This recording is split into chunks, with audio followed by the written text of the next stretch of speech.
Hey everyone, welcome to my studio.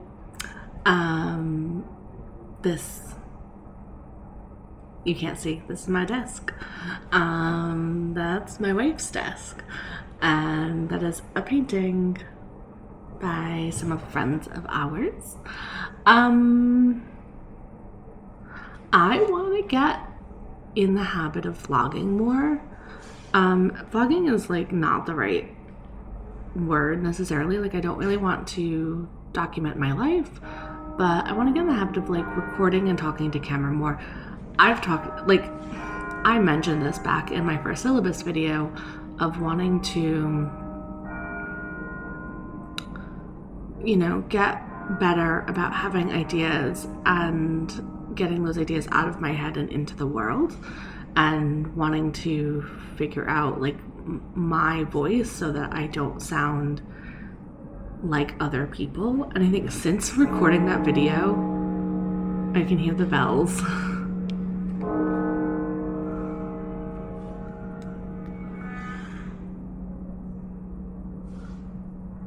It's 2:00. Since recording that video, when I was recording, I can't remember if it was before or after. I think it was just slightly after recording that video. I began talking with my therapist about potentially identifying as autistic.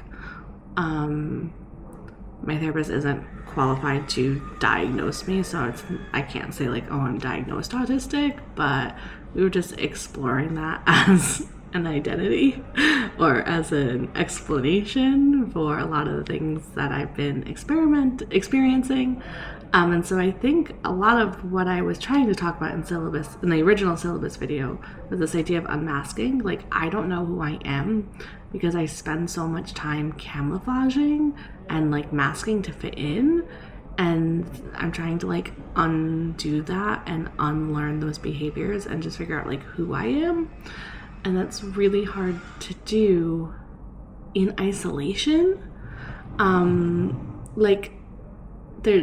Who I am when I'm by myself alone is maybe my most truest self, but then I'm not practicing like showing up as that version of myself in other places. Like I can feel myself switching modes almost. Switching settings when I like am around certain people and I'm like, oh, what I need to be in this situation is XYZ, and I will jump into that. And yeah, so I think one way of practicing like almost exposure therapy is just showing up, like recording myself and talking and showing up on YouTube and trying to make sure that I'm like doing this in a really authentic way. But I just don't know how to do that. And I think what I've learned over the last 6 months since I started the syllabus project, what I've learned is when you don't know how to do something, how you learn it is by showing up repeatedly and just doing it. Like, it's so dumb, but if you want to get better at anything, you just show up and like do it bad until you can do it a little bit less bad. So this is me showing up and doing this really badly.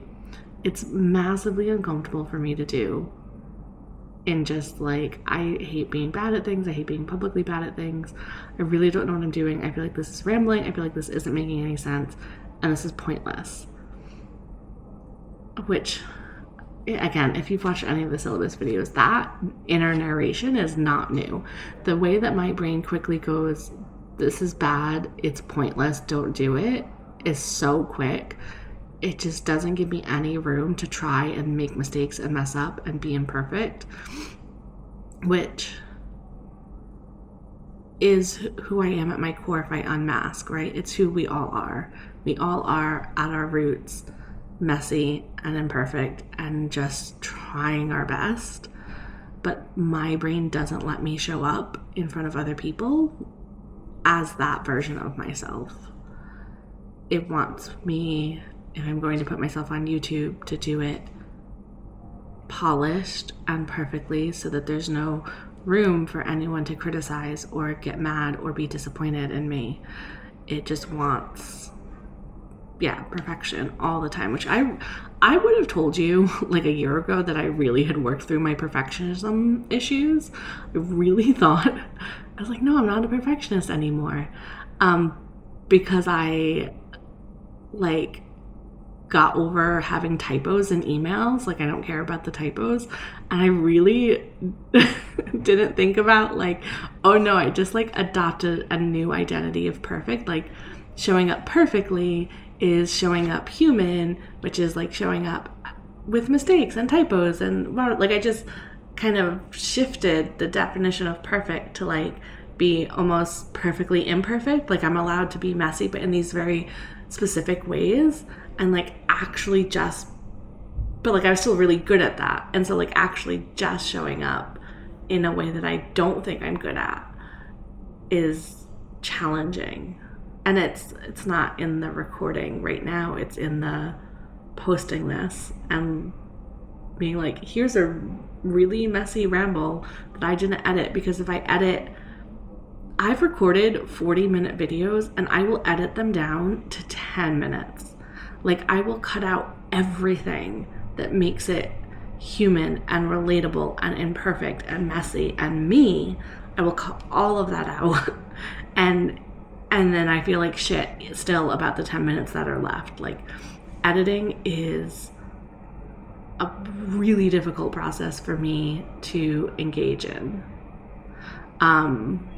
So I need to edit this as little as possible. I've also been thinking about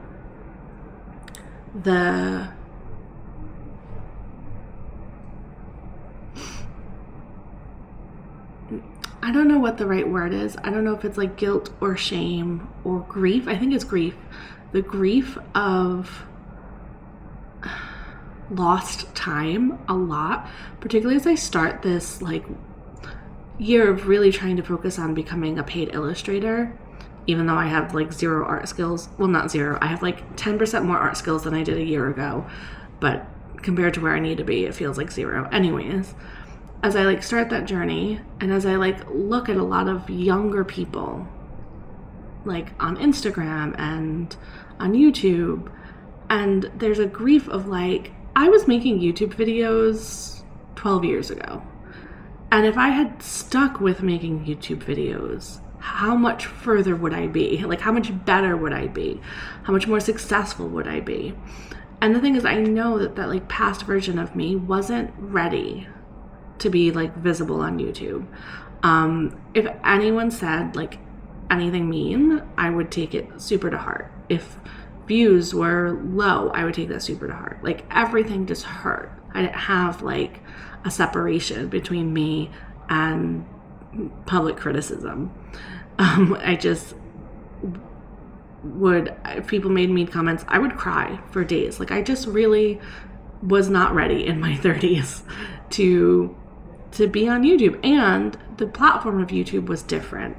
Like, what was really popular 10 years ago was super polished, like really good lighting. At least that's in the spaces I was in. Like, there was a really high bar of like, this is where you have to hit. And like, storytelling was the big thing. And like cinematic storytelling, which I think still hits on YouTube. Like, it still does well. There's definitely a lot of like cinematic storytellers that are doing really well. But I've expanded my world, and there are more of that I see creators who do like casual videos, like unedited videos that are just, I really like them. I really like a long 40-minute weekly vlog, but not like a vlog, you know, like Casey Neistat was doing, which were so produced or so edited and, you know, cuts and transitions, but just like someone talking to camera, like we're FaceTiming, right? I find them really nice and relaxing. And I like hearing how people are living their lives and what they're thinking about and what they're talking about, particularly if they're like older and are going through shit. Like, not that, like, that sounds like I only watch people who are having a hard time. I don't mean that, but like people who have, I don't know, experiences, and like, it's not just the pretty picture, like, or the pretty finished picture of like here everything's great, but it's like, no, I'm going through this and it's messy and it's uncomfortable. And so I want to allow myself to also take up that space. But yeah, there's just like this grief of starting late. I don't really know how to articulate it. I think it's still thoughts and ideas that are forming, but I'm going to be 40 in a few weeks, and I'm mostly fine with it. I shouldn't say I'm not having a crisis, like, because I don't even know if that's honest. I don't mind getting older.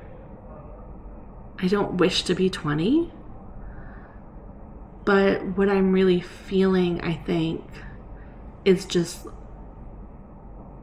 lost time, or feeling like there's not enough time left in my life, which I don't know, and none of us know how much longer we're going to live, right? I could live 60 years. I could live 20 years. I don't know. But there's just like a feeling and a pressure to like have achieved something more than what I've achieved, because like what my brain does is like, okay, so we're going to spend 10 years like trying to become successful as an artist, and then we're not even going to enjoy it because we're going to be dead, which again is like not true. I don't even know if it's true. I try not to reassure my brain by like lying to it and being like, that's definitely not true. I don't know if it's true, but it's not guaranteed to be true. Like, so yeah, I'm trying to like really anchor into like 10 years is a long time. From my 30s to my 40s was a long time. A lot happened. I had a really successful years in my business. I got divorced. I came out as queer. I met my now wife. I got married again. I raised 2 kids. Like 10 years ago, I had a 4-year-old and a 6-year-old. And now I have a 14-year-old and a 16-year-old. Like that's up 10 years is massive. And I think it can feel so short when I just, because the time also goes by fast, right? You're like, I blinked and now I'm 40. And how did that happen? I think the pandemic really also skewed so much of time. Like, right, things that happened in 2019 can kind of feel like they were yesterday, because our perception of time, I think for a lot of people that I talk to, like really got screwy in the pandemic. So yeah, I'm trying to really anchor into like 10 years is a long time. There's not a scarcity here. Like 40 years is a long time. How much I have done from 0 to 40 is massive. And I will continue to do so much if I get to live to 80, if I'm lucky enough, that I'm not running out of time just because I'm at like this halfway point, or what I perceive to be a halfway point, or what the average life expectancy tells me is the halfway point. That it's not like it's downhill from here. Like it's still just uphill, and it's uphill all the way. Like things just get better and better, and hopefully, I don't know. Anyways, I'm rambling. Those are my thoughts about trying to come back to YouTube and trying to be consistent with this. I really thank everyone for I've gotten a lot of comments from people who've just randomly stumbled across, particularly the first syllabus video. And I will come back and talk about syllabus and what I learned, and the things that I wasn't successful at and the things that I was, and thoughts about people who want to do syllabus. Again, it's quite a hard thing to do. But yeah, that's not this video. This video is just trying to practice talking and having thoughts and being messy and being well, I posted it anyway. If you made it to the end, you're amazing. I really appreciate you. And I will see you in another rambly vlog.